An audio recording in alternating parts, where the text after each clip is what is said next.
Eu sou o professor Tiago Sabino, da Rede Municipal de Marabá. Daremos prosseguimento à disciplina de Estudos Amazônicos com a aula 3 para a turma do 6º ano, denominada Resistência Indígena, do primeiro cadernão. Bom, primeiramente, entender que os territórios indígenas eles são os povos originários do Brasil.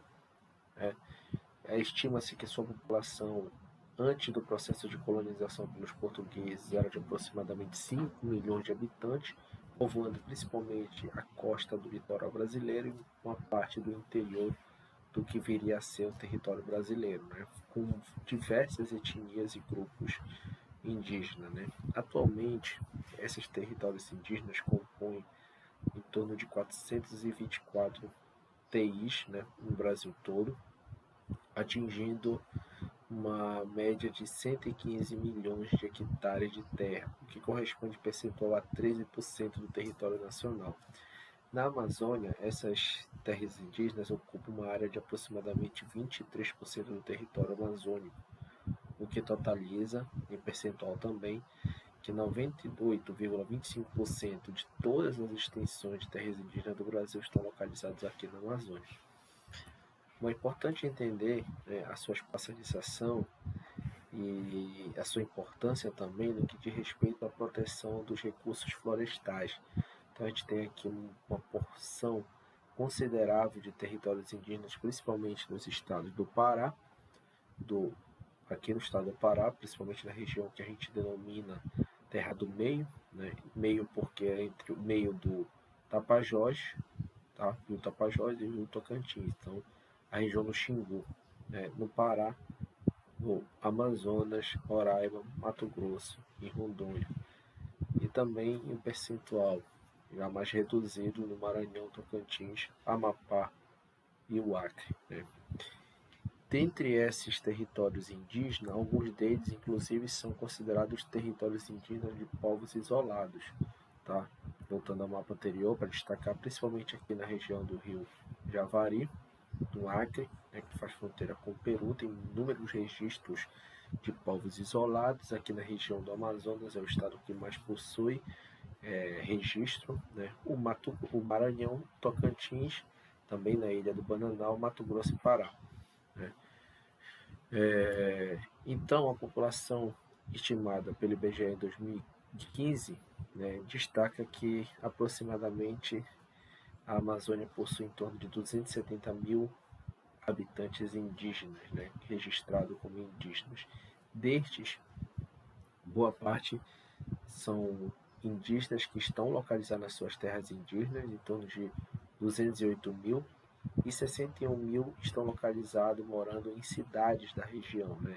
Esse percentual acaba sendo maior no Pará e no Amazonas. Inclusive no Amazonas existem cidades com um grande contingente populacional de indígenas, como São Gabriel da Cachoeira, que é o município brasileiro que mais possui indígenas morando em cidades. Bom, e no entanto, boa parte desses territórios indígenas e as etnias indígenas vêm sofrendo com inúmeros impactos de diversas atividades econômicas. As principais são o desmatamento da floresta, sobretudo atrelada à questão do contrabando da madeira, o avanço da pecuária e também da agricultura, principalmente a agricultura de exportação, os focos de queimadas, os impactos de grandes projetos. Dentre eles nós temos as presenças das hidrelétricas, projetos de ferrovia e pavimentação de estradas e abertura de estradas também. Além disso, a presença de garimpo ilegal, tá?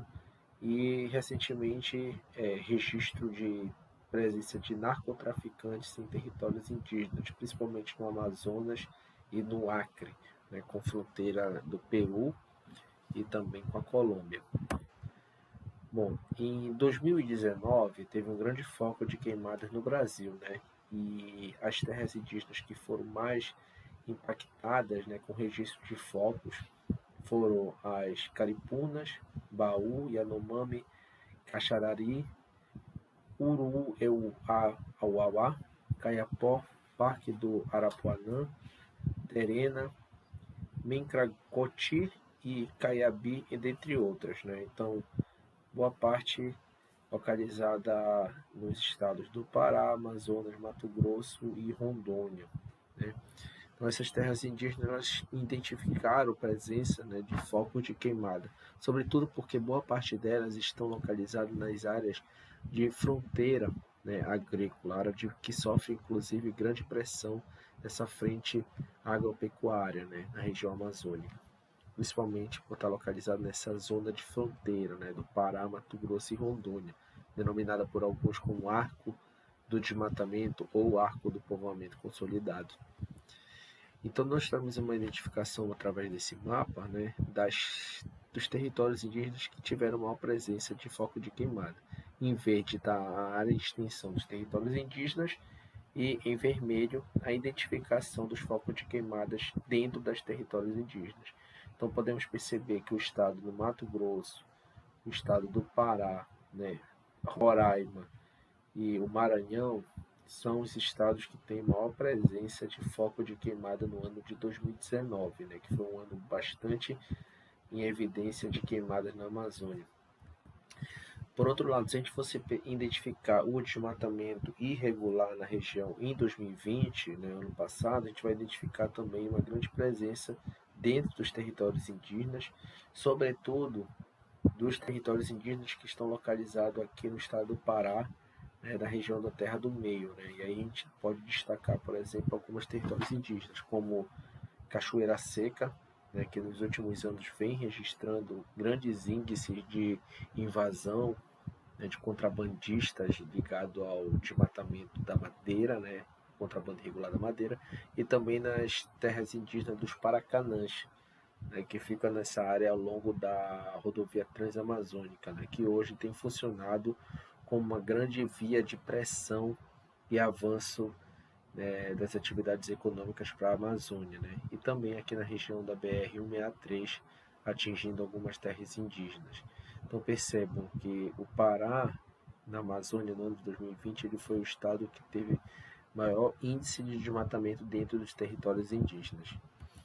Bom, e como é que os indígenas vêm resistindo a todos esses impactos socioambientais, né? Então, eles conseguem criar diversas estratégias de resistência, dentre elas a luta, né, direta contra os invasores nas suas terras. Então, temos criado estratégias de vigilância e controle do território. O maior exemplo disso são os Guardiões da Floresta, né, que é um grupo de indígenas Guajajara e Uauá, no território do Araribóia, lá no Maranhão. Eles têm criado uma resistência de controle territorial, também resistência aos grandes projetos implementados e projetados para a Amazônia, como hidrelétricas, ferrovias e abertura e pavimentação de rodovias. A luta pela demarcação de seus territórios, né, sobretudo aqueles que já foram reconhecidos, mas ainda não foram intitulados pelo órgão competente, né, no caso a FUNAI.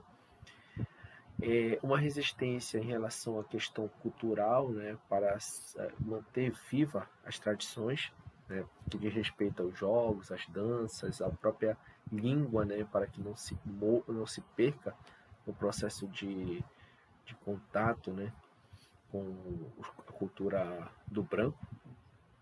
E por fim a existência e a sua própria existência, a própria reprodução.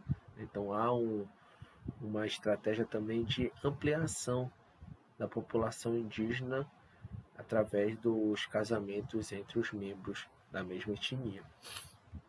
Bom, o debate indígena também tem, nos últimos anos, ganhado bastante as mídias, né? Então a gente tem aqui algumas manchetes que evidenciam justamente essas formas de resistência. Do lado aqui a gente tem os indígenas Gavião, aqui de Bom Jesus do Tocantins, próximo a Marabá, protestando na rodovia BR-222, fechando a BR-222, reclamando contra as queimadas, né, dentro dos territórios indígenas no ano de 2020. Também aqueles grupos Guardiões da Floresta, né, Guardiões da Amazônia, controlando aqui o território da TI Araribóia, Maranhão, né, vigiando, controlando e expulsando os invasores. E a grande liderança, né, dos indígenas atualmente, Cacique Raoni, lutando pelo direito de dizer não às barragens, né, no caso aí na foto a barragem de Belo Monte no Rio Xingu, né. Mas vários também têm lutado, resistindo, sendo porta-voz de todo esse povo que na verdade buscam, né, as suas garantias de reprodução, existência, com a preservação da natureza e de suas práticas e tradições. Então é isso, espero que tenha gostado do vídeo e se puder dê um like aí no canal. Obrigado.